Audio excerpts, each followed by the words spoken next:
عمرہ میں جو 1 لاکھ روپے خرچ ہوتے ہیں اس 1 لاکھ روپے سے کسی غریب کو دے دے, غریب کی بیٹی کی شادی کرا دے, کسی بیمار کا علاج کروا دے, 50 عمرہ میں وہ ثواب نہیں ملے گا جو ایک بندہ مومن کی بیماری کے علاج کرانے میں مل جائے گا. چونکہ مرد مومن کی ضرورتیں پوری کرنا, اس کی حاجت روائی کرنا, مشکل کشائی کرنا, یہ بہت بڑا کام ہے. 10 سال کے اعتکاف سے بہتر ہے ایک مسلمان کے کام آ جانا. اسلام نے جتنا زیادہ زور اخلاق پہ دیا ہے, نماز روزے حج و زکات یہ تو پیلر ہے جس پر اسلام کی عمارت کھڑی رہتی ہے, لیکن اسلام کا حسن اخلاق ہے, اسلام کی بیوٹی اخلاق ہے کہ کیسے مجھے سماج میں رہنا ہے, کیسے مجھے اپنی بیوی سے ڈیل کرنا ہے, کیسے مجھے اپنے بچوں سے سلوک کرنا ہے, کیسے مجھے اپنے پڑوسیوں سے سلوک کرنا ہے, بحیثیت بیوی, بحیثیت شوہر, بحیثیت اولاد, بحیثیت والدین, بحیثیت پڑوسی, بحیثیت رشتہ دار کیسے جینا ہے, بحیثیت حاکم کیسے جینا ہے, اب بحیثیت محکوم کیسے جینا ہے. یہ ساری باتیں گائیڈ لائنز حضور نے ڈیٹیلڈ وے میں کھول کھول کر بتا دی ہے, صاف واضح طور پر. یہی وجہ ہے کہ ہندوستان کا ایک ہندو اسکالر وہ مصطفیٰ کی سوانے کا مطالعہ کرنے کے بعد وہ اپنے ضمیر کے جذبات کو الفاظ کی شکل دیتے ہوئے کہا, all these magnificent roles in these departments of human activities he is alike a hero. وہ کہتے ہیں کہ دنیا محمد عربی کو نہیں سمجھ پائی ہے. حضور نے جیون کے ہر چھیتر میں جو ہماری نیترتو کی ہے, ہماری رہنمائی کی ہے, جو ہمیں مارگ درشن دکھلایا ہے, اس کو دیکھنے کے بعد میں کہہ سکتا ہوں اس روئے زمین کا ایک لاجواب انسان, عبقری شخصیت اگر کوئی ہے تو محمد عربی کی ذات گرامی ہے.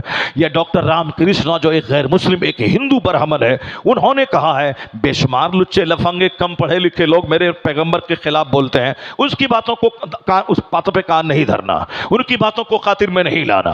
پڑھے لکھے لوگوں نے جو نبی کی تعریف کہہ دی, جو اپنا دل نکال کے رکھ دیا ہے, اس کو بیان کیجیے, اس کو لوگوں کے سامنے بیان کیجیے, در و دیوار میں اس کو لکھ دیجیے. اگر ایک رام گیری جیسا خبیث نبی کو گالی دے رہا ہے, یہاں 500 ایسے برہمن ہیں جو مصطفیٰ کی تعریف میں کتابیں لکھتی ہیں, تو ہم ان تعریف کرنے والوں کی سنیں, اس سلک چھاپ آدمی کی سنیں.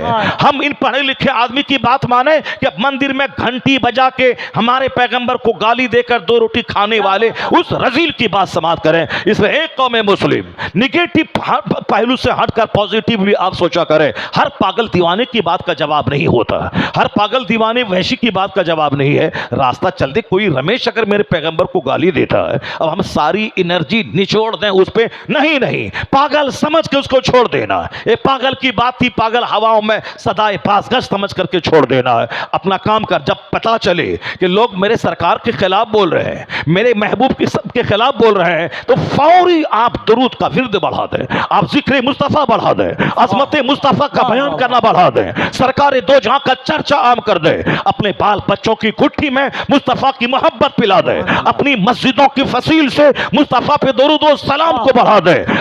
وہ 5 گالی دے گا, 50,000 مسجدوں سے جب مصطفیٰ پہ درود و سلام کی صدائیں بلند ہوں گی, ان خبیثوں کی آوازیں دب جائیں گی.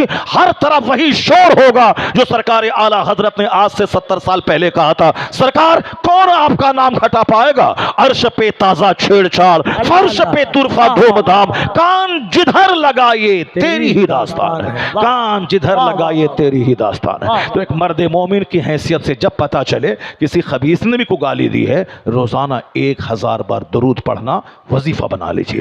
جب پتا چلا کسی نے ہمارے پیغمبر کی توہین کی ہے, اپنے بال بچوں کو چاہے تو فزکس کیمسٹری بایولوجی کچھ بھی پڑھے, ان پر لازم قرار دے دیں کہ روزانہ آدھا گھنٹہ آقا علیہ السلام کی زندگی کا مطالعہ کرنا ہے, حیات طیبہ کا مطالعہ کرنا ہے, اور بتا دینا ہے کہ سرکار دو جہاں کا نام گھٹنے والا نہیں ہے, اور پھر ہر آنے والا دن مصطفیٰ کے نام کا اتنا چرچا دنیا میں ہوتا جائے گا کہ نہیں سنا آپ نے؟ ایک خبیث مردود نے کہا تھا آقا علیہ السلام کے بیٹے کا انتقال ہو گیا, بیٹے کا انتقال ہو گیا, تو کچھ کفار و مشرکین نے کیا کہنا شروع کیا, اب ان کی آخری اولاد ان کا بیٹا انتقال کر گیا, اب ان کا نام لینے والا کوئی نہیں رہ جائے گا. کیا کہا انہوں نے؟ ان کا نام لینے والا کوئی نہیں رہ جائے گا. جب تک یہ محمد عربی ہیں تب تک 2 4 10 50 مانگنے والوں کی ماننے والوں کی بھیڑ جمع ہے, لیکن اب چونکہ ہر باپ کے مشن کو لے کے آگے اولاد بڑھتی ہے، ان کے پاس بیٹا ہی نہیں رہا تو اب ان کے مشن کو لے کے آگے کون بڑھے گا؟ کون ان کے مشن کو لے کے آگے بڑھے گا؟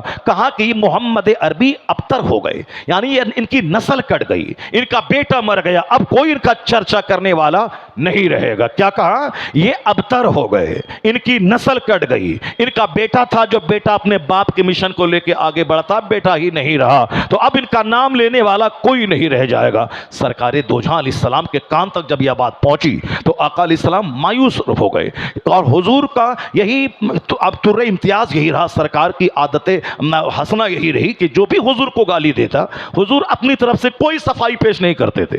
سرکار دو جہاں کی جو بھی توہین کرتا تو آقا خود نہیں کہتے تھے، ہاں اللہ کی توہین اگر کوئی کرتا تھا تو سرکار دو جہاں کا تیور غضبناک ہو جاتا تھا، وہ اس کی بات کا جواب دیتے تھے۔ لیکن بس یہی بات یہاں بھی ہے، اللہ کی ذات پہ حملہ کوئی کرتا سرکار دو جہاں کا حملہ خطرناک ہو جاتا، آپ کے بیان کا تیور غضبناک ہو جاتا۔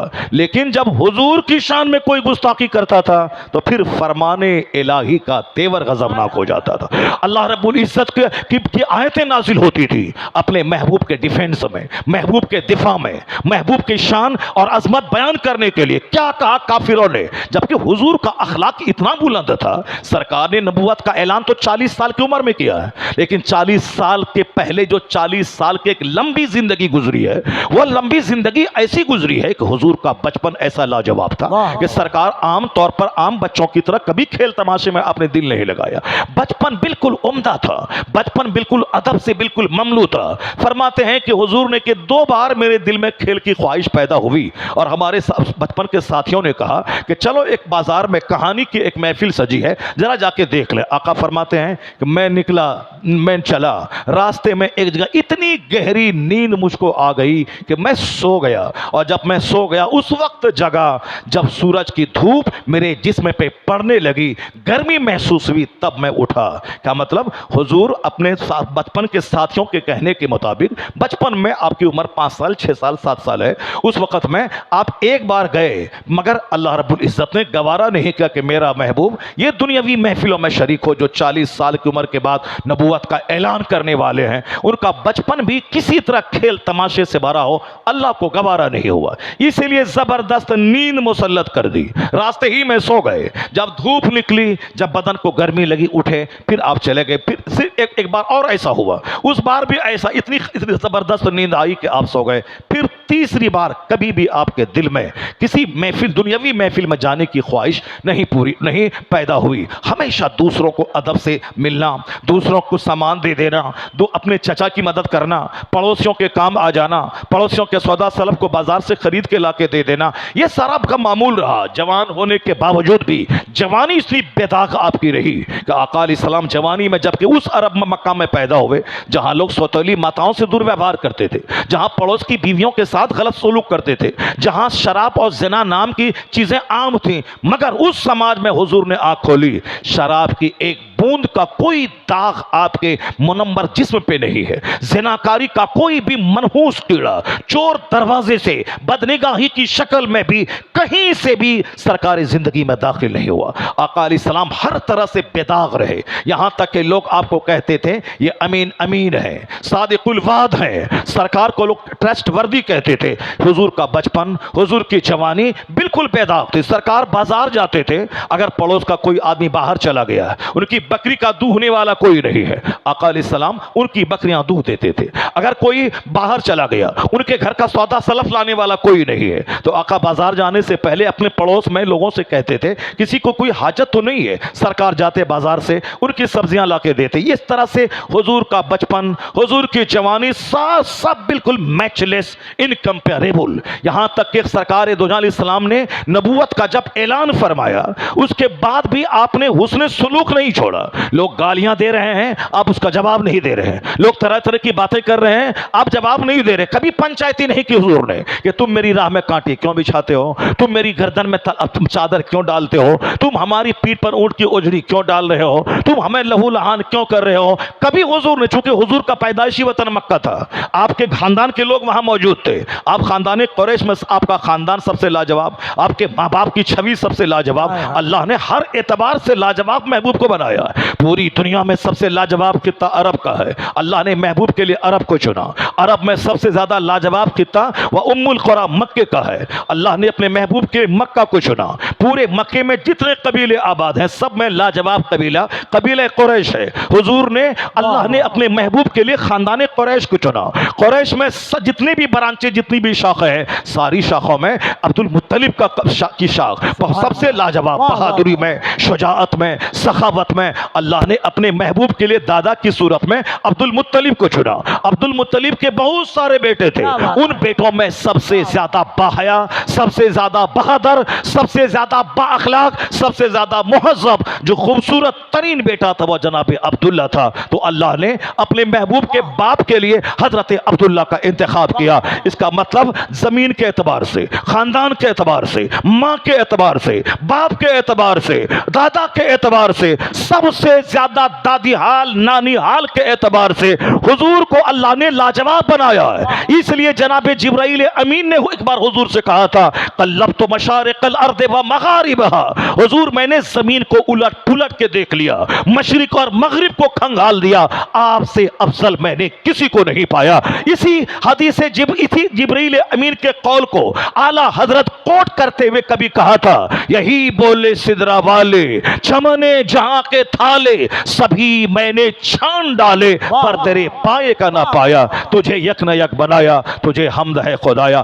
سرکار کا حسن ایسا لاجواب تھا، حضرت انس 10 سال تک مصطفیٰ کے پاس رہے۔ وہ کیا بیان کرتے وما مسست دیباجتن او حریرن الینا من کف رسول اللہ، ہم لوگوں نے مصطفیٰ کو نہیں دیکھا ہے، ہم لوگوں نے حدیث میں مصطفیٰ کا حلیہ پڑھا ہے، سرکار دو جہاں کے چہرے اقدس کو میں نے پڑھا ہے، لیکن جس نے حضور کو دیکھا ہے ان کا اسٹیٹمنٹ دیکھیں۔ جناب انس 10 سال تک سرکار دو جہاں کو دیکھا، اب 10 سال تک رہتے رہتے جو سرکار دو جہاں کا چہرہ دیکھا، آپ کی ہتھیلی مبارک کو چھوا، آپ کو دیکھا، وہ کیا کہتے ہیں حضور کا چہرہ اتنا، حضور کی ہتھیلی اتنی نرم تھی، میں نے کوئی ریشم کوئی دیباج حضور کی ہتھیلی سے زیادہ نرم نہیں پایا۔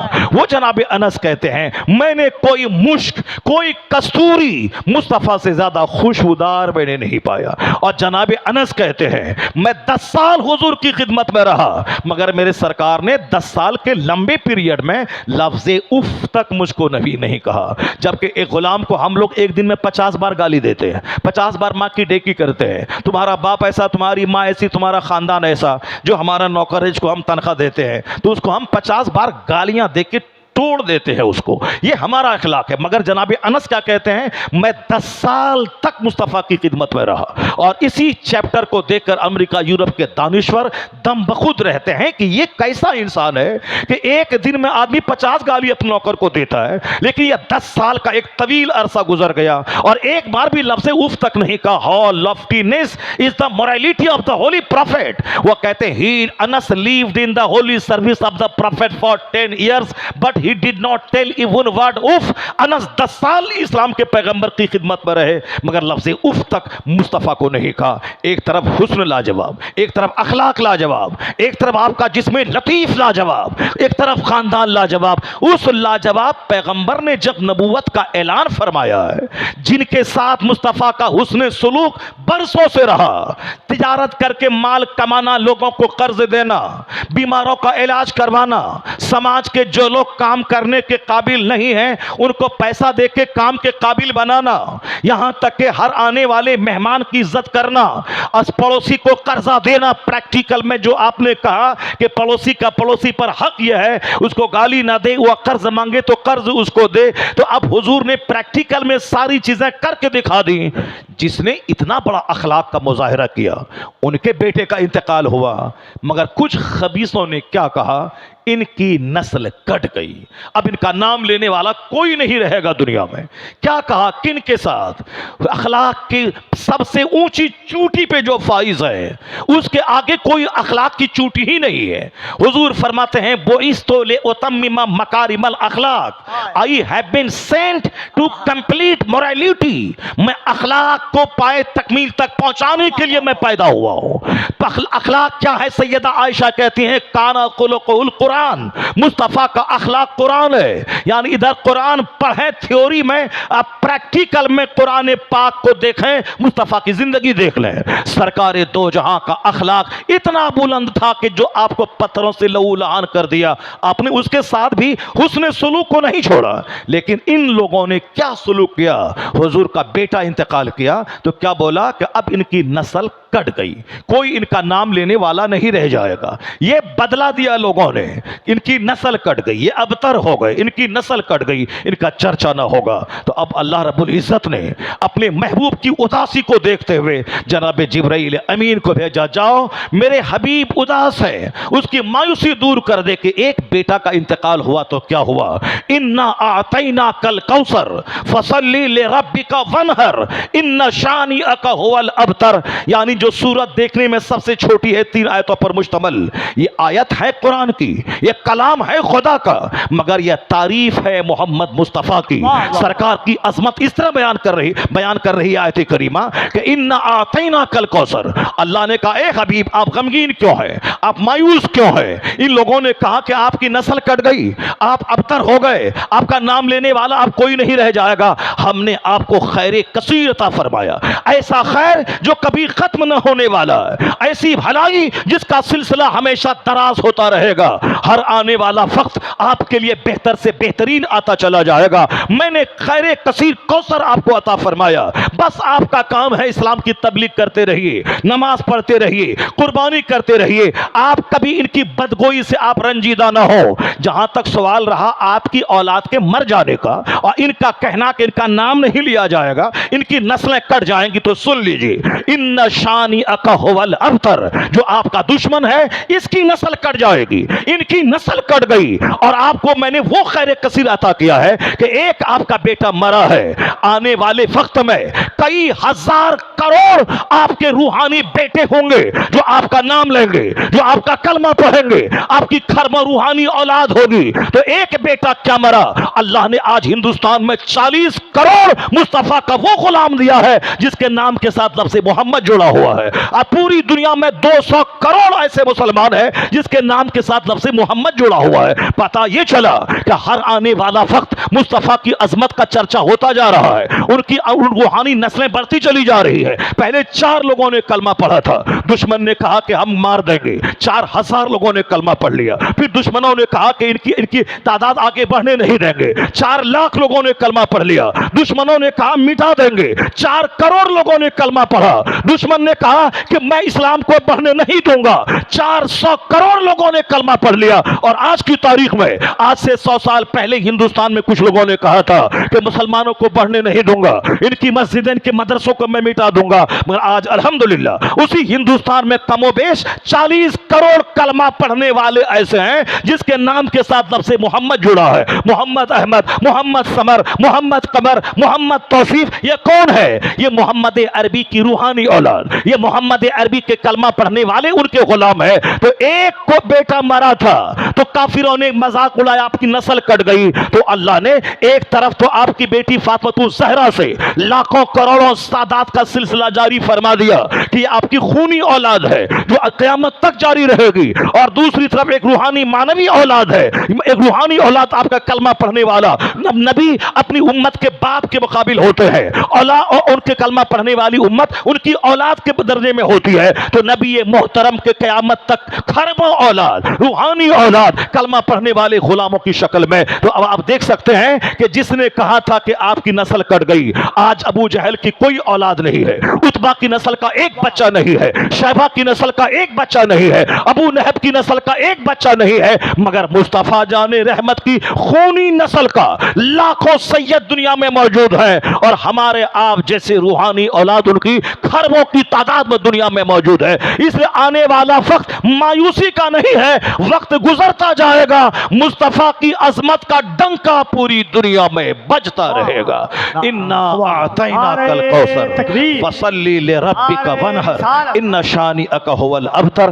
سرکار دو جہاں کا چرچا قرآن شریف کی آیتوں میں آپ محسوس کر سکتے ہیں کس طرح اللہ نے نے اپنے محبوب کو ڈھارس بندھائی، کس قدر اپنے محبوب کو تسلی دی، کس قدر اپنے محبوب کی اداسی دور کی۔ اسے سورہ کوثر جب بھی آپ پڑھیں تو لگے کہ آیت ہے آیت ہے قرآن کی، مگر یہ نعت ہے مصطفیٰ کی، یہ وصف ہے مصطفیٰ کی۔ آپ پوری سورت مصطفیٰ کی تائید و تصدیق اور آقا علیہ السلام کی عظمت کا خطبہ پڑھ رہی ہے۔ آپ کو معلوم ہے ایک بار سرکار دو جہاں کو اسی طرح ایک سرپھرا ایک پاگل، یہ تاریخ پرانی رہی ہے، کچھ لوگ ہیں جو سرکار پہ جان چھڑکتے تھے، جان ہتھیلی پہ لے کے میدان جنگ میں گردنیں کٹانا چاہتے تھے، حضور کے بغیر ایک لمحہ جینا نہیں چاہتے تھے، ہر وقت سرکار کا نظارہ کرتے رہے۔ حضور کہتے تھے چلو، الرحیل کی صدا بلند ہوتی تھی، یہ لوگ اپنے بال بچوں کو تیاگ کر میدان جنگ میں نکل جاتے تھے۔ یہ وہی عرب کے لوگ تھے جو الہڑ تھے، جو گمار تھے، مگر حضور نے وہ اخلاق کا پاٹ ایسا پڑھایا، سب مصطفیٰ کے دیوانے ہو گئے،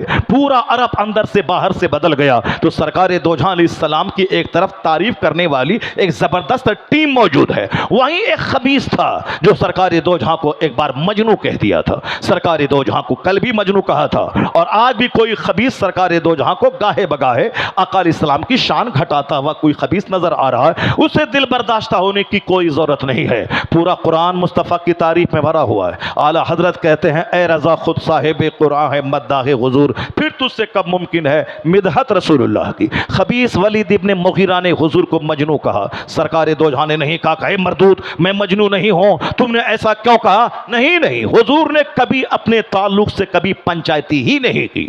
آپ کی راہوں میں کانٹے بچھائے گئے، کوئی پنچایتی نہیں، آپ کے سروں پہ دھول ڈالی گئی، مگر کوئی پنچایتی نہیں۔ ہم لوگوں کو بھی سرکار دو جہاں کے اخلاق کی ایک خیرات ایک دھول کی شکل میں لینی چاہیے کہ اپنے اوپر حملہ ہو اس کا بہت زبردست نوٹس نہیں لینا ہے، اپنے اوپر حملہ ہو کوئی نوٹس نہیں لینا ہے، پڑوسی کوئی کشٹ پہنچائے صبر کرنا ہے، صاحب سامنے والے رشتہ دار سے کوئی تکلیف پہنچے صبر کرنا ہے۔ یہ نہیں کہ تم نے سلام نہیں کیا تھا 50 بار میں سلام نہیں کروں گا، تم نے میرے بیمار ہونے کے بعد تم دیکھنے نہیں آئے اب ہم تم کو دیکھنے نہیں جائیں گے، تم نے ہمارے گھر میں شادی کی تقریب میں تم نہیں آئے اب تمہارے یہاں ہم نہیں جائیں گے۔ یہ ہم جیسے کمزوروں کی کہانی ہے، وہ ایک بار سلام نہیں کیا ہم 50 بار سلام نہیں جواب نہیں دیتے ہیں، وہ ایک بار تحفہ نہیں بھیجا اب 50 بار ہم اس کو تڑپاتے ہیں۔ نہیں، صلہ رحمی کا مطلب ہے وہ تکلیف پہنچائے آپ صبر کریں، آپ کو پتا چلے کہ وہ آپ کی غیبت کر رہا ہے لیکن آپ انسنی کر دیں، ایسا لگے کہ جیسے آپ نے سنا ہی نہیں ہے۔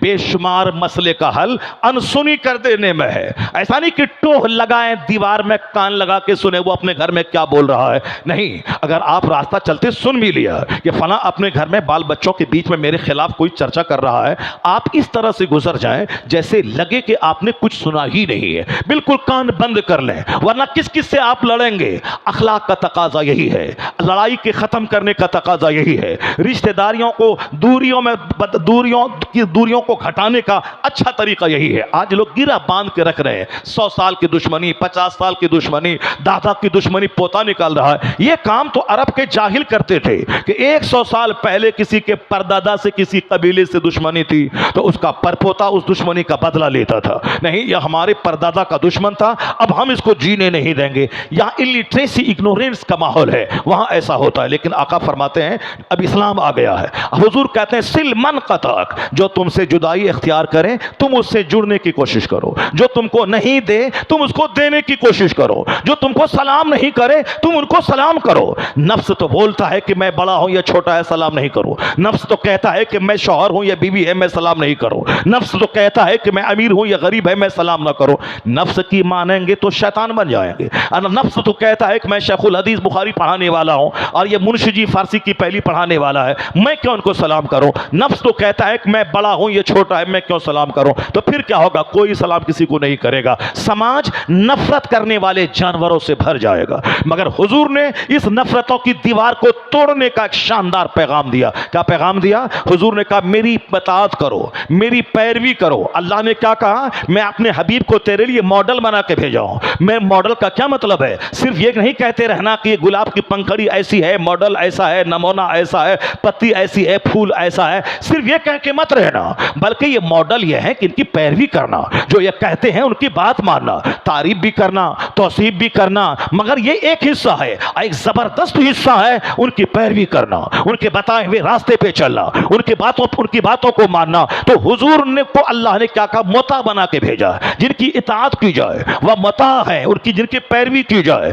سرکار دو جہاں کے تعلق سے درجنوں آیتوں میں ہے پیروی کرو ان کی. وَمَن يُطِعِ الرَّسُولَ فَقَدْ أَطَاعَ اللَّهَ, جس نے اللہ کے رسول کی اطاعت کی اس نے اللہ کی اطاعت کی. کیا مطلب؟ جس نے اللہ کے رسول کی مانا اس نے اللہ کی مانا. اللہ کی رسول پاک کی ماننا کا مطلب اللہ کی بات ماننا. تو اللہ کے رسول کی بات ماننے کا مطلب یہی ہے. حضور کیا کہتے ہیں؟ آقا فرماتے ہیں سل من قطعک, جو تجھ سے جڑے کٹنا چاہے تم اس سے جڑنے کی کوشش کرو.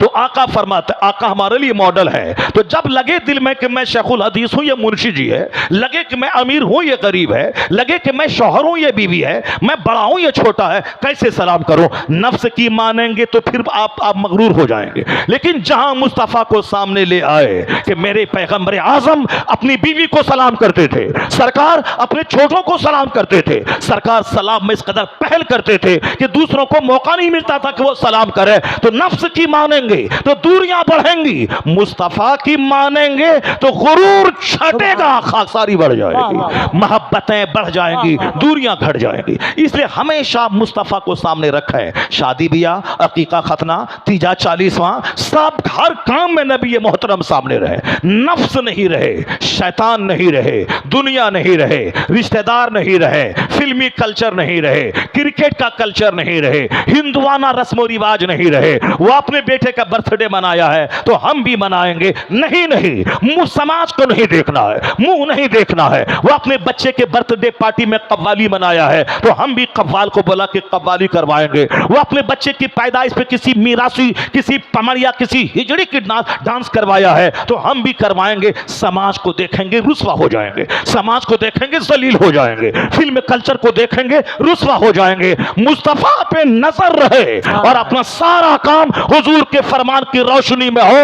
جنت تو وہاں ملے گی, یہاں راحت قلب ملے گی, اطمینان قلب ملے گا, یہاں محبتیں ملیں گی, عداوتیں گھٹیں گی, یہاں فرحت بھری زندگی ملے گی. اگر اللہ نے چاہا مصطفیٰ کی غلامی کی وجہ سے حکومت ملے گی, سلطنت ملے گی, راحت ملے گی. وہ نہیں کامیاب ہوگا جو کسی بندر کے سامنے سر جھکاتا ہو, وہ کبھی کامیاب نہ ہوگا جو چھچندر کو خدا کہتا ہو, وہ کبھی کامیاب نہ ہوگا جو کبھی کیچڑ کو خدا کہتا ہو, وہ کبھی کامیاب نہ ہوگا جو کسی سانپ کو خدا کہتا ہو. اس لیے ایک قوم مسلم جو کچھ بھی آزمائشیں ہیں دنیا میں یہ ہماری بد عملی کی سزا ہے. آج میری مسجدیں ویران ہے, میری خانقاہ ویران ہے, میرے جلسے ویران ہے, میرے مدرسے ویران ہے, سب یہ ساری جگہیں آباد کرنے کی تھی, ہم نے ان کو ویران کر دیا. شراب کی بھٹی ویران کرنی تھی, ہم نے اس کو آباد کر دیا. فلم کا حال ویران کرنے کا تھا, ہم نے پیسہ دے کے 3 گھنٹہ اپنا ٹائم دے کر ہم نے اپنی آنکھوں کو زنا کے لذت سے ساتھ کام کیا ہے. ہم نے سنیما حال آباد کیا, شراب کی بھٹی ہم نے آباد کی, ناچ گانے کی محفلیں ہم نے آباد کی. تو آپ کیا چاہتے ہیں؟ جیے شیطان کی طرح اور پھر حکومت ہند مل جائے,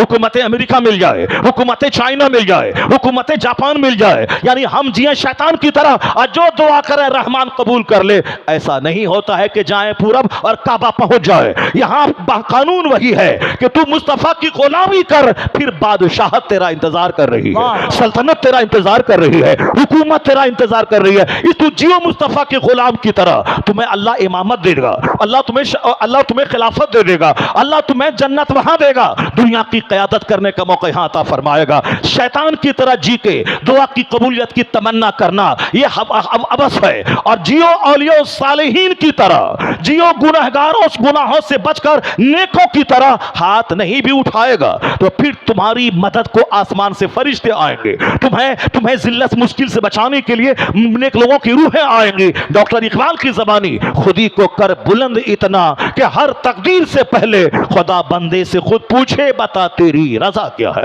بتاؤ تیری کیا خوشنودی ہے, تو کیا چاہتا ہے. تقدیر میں جو لکھا ہے تو لکھا ہے, تقدیر تو لکھنے والا اللہ ہے, تقدیر کو مٹانے والا بھی اللہ ہے. لیکن اپنے آپ کو تو اتنا بلند کر لے, اس قدر مصطفیٰ کی غلامی میں اپنے آپ کو ڈھال لے غلامی کے سانچے میں, ادھر دل میں خیال آئے ادھر تیری خواہش پوری ہو جائے, ادھر ہاتھ بھی نہ اٹھنے پائے, جو تو چاہتا ہے اللہ وہ ساری نعمتیں تجھ کو عطا فرما دے. اب میں مت پوچھیں کہ اللہ کہاں ہے, بلکہ گریبان میں جھانک کے دیکھیں کہ آپ کہاں ہیں, آپ کہاں ہیں, آپ کہاں کھڑے ہیں, آپ کے گھر کا ماحول کہاں کھڑا ہے, آپ کا کلچر کہاں کھڑا ہے. حضور کا تو اللہ نے اتنا بلند مرتبہ عطا فرمایا ہے کہ یورپ کا ایک دانشور کیا کہتا ہے, if a man like him were to assume the dictatorship of the modern world, he must succeed in solving its problems.